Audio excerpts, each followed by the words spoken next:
ఓం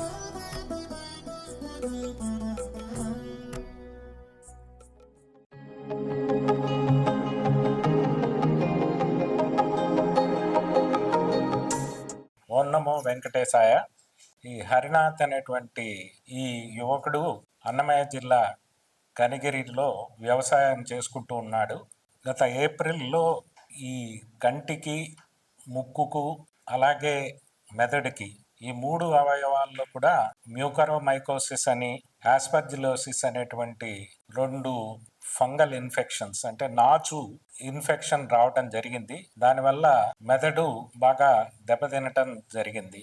దానికి స్విమ్స్ లో 4 super speciality departments, neurology, neurosurgery, ENT మరియు ఆఫ్థాల్మాలజీ మరియు అనస్థీషియా, ఈ 5 డిపార్ట్మెంట్లు ఈయనకు సక్సెస్ఫుల్ గా ఆపరేషన్ చేసి ఆ నాచును తీసేయటమే కాకుండా, బ్రెయిన్ లో నుంచి, కంటిలో నుంచి తీసేయటమే కాకుండా అది మళ్ళీ పెరగకుండా దాదాపు కొన్ని నెలల పాటు చాలా ఖరీదైనటువంటి యాంటీబయాటిక్స్ మందులు, యాంటీ ఫంగల్ మందులు వాడడం జరిగింది. ఈ మొత్తము ట్రీట్మెంట్ దాదాపు 18 లక్షల ఖర్చు అయింది. ఈ 18 లక్షల ఖర్చు కూడా తిరుమల తిరుపతి దేవస్థానం వారి ప్రాణదానం అనేటువంటి స్కీమ్ ద్వారా ఈ ఖర్చు పెట్టడం జరిగింది. దానివల్లే చాలా ప్రమాదకరమైనటువంటి ఈ బ్రెయిన్ ఇన్ఫెక్షన్ నుంచి ఈ యువకుడు కోలుకొని ఈ రోజు ఆనందంగా ఇంటికి వెళ్ళగలుగుతూ ఉన్నాడు. ఎందరో భక్తులు వెంకటేశ్వర స్వామి మీద ఉన్నటువంటి అపార భక్తి వల్ల అయితేనేమి, మానవ సేవే మాధవ సేవ అనేటువంటి దృక్పథంతో ఉదారంగా ప్రాణదానం ట్రస్ట్ కి ఇచ్చిన విరాళాల ద్వారా ఇలాగా చాలా బీద పేషెంట్లకు కూడా అత్యున్నతమైనటువంటి వైద్యము అందించగలుగుతూ ఉన్నాము. అందువల్ల ఈ స్విమ్స్ లో ఈ సూపర్ స్పెషాలిటీస్ అన్ని కూడా తిరుమల తిరుపతి దేవస్థానం వారి ఆర్థిక సాయంతో నడుస్తూ ఉన్నాయి. అందువల్ల మేమందరము స్విమ్స్ కుటుంబం తరఫున తిరుమల తిరుపతి దేవస్థానం వారికి, ఆ అఖిలాండ కోటి బ్రహ్మాండ నాయకుడు వెంకటేశ్వర స్వామికి కృతజ్ఞతలు తెలియజేస్తూ ఉన్నాం. మాది కలిగిరి, అన్నమయ్య జిల్లా. నాకు ఫస్ట్ జ్వరం వచ్చింది. గవర్నమెంట్ హాస్పిటల్కి పోయినా. గవర్నమెంట్ హాస్పిటల్ ఇంకా మళ్ళీ తిరుపతికి వచ్చి ప్రైవేట్ హాస్పిటల్ చూపించుకుంటే ఆడ షుగర్ ఎక్కువైపోయి బొల్లు బాగాలేక మళ్ళీ కన్ను కొట్టి అయిందని చెప్పినారు.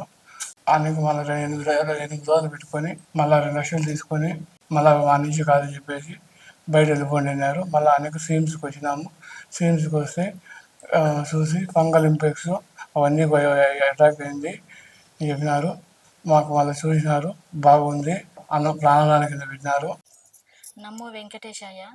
మాది జగిలివాండ్లపల్లి, గుండ్లూరు గ్రామం, కలికిరి మండలం, అన్నమయ్య జిల్లా.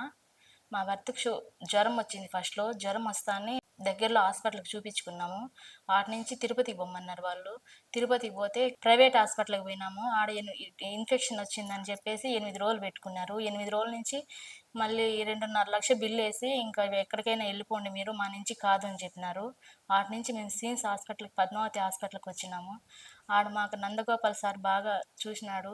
షుగర్ ఎక్కువైపోయి కన్ను కొట్టిందని, ఫంగల్ ఇన్ఫెక్షన్ అని మాకు చెప్పినారు వాళ్ళు.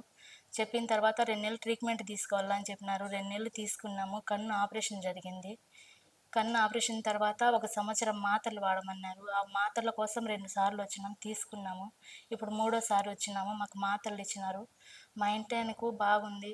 టీటీడీ వాళ్ళకి, డైరెక్టర్ గారికి, నందగోపాల్ సార్కి అందరికీ మా వందనాలు. ఈ ట్రీట్మెంట్ అంతటికి మాకు 18 లక్షలు ఖర్చు అయింది. కానీ మా దగ్గర నుంచి 1 రూపాయి కూడా తీసుకోకుండా మాకు చాలా బాగా చూసినారు. ఇలాంటి కష్టమైన ప్లేస్ లో విజయవంతంగా చికిత్స అందించడానికి స్విమ్స్ లో, పద్మావతి హాస్పిటల్లో ఉన్నటువంటి అత్యుత్తమమైన multi disciplinary super speciality departments వల్ల, అలాగే తిరుమల తిరుపతి దేవస్థానం వారు అందిస్తున్నటువంటి ఆర్థిక సహాయం, ఈ 2 ముఖ్యమైన కారణాల వల్ల ఈ విజయం సాధించబడింది. ఈ విజయానికి సహకరించినటువంటి ప్రాణదానం ట్రస్ట్కి దానం ఇచ్చినటువంటి దాతలందరికీ కూడా మేము శిరస్సు వంచి నమస్కారాలు సమర్పిస్తూ ఉన్నాం.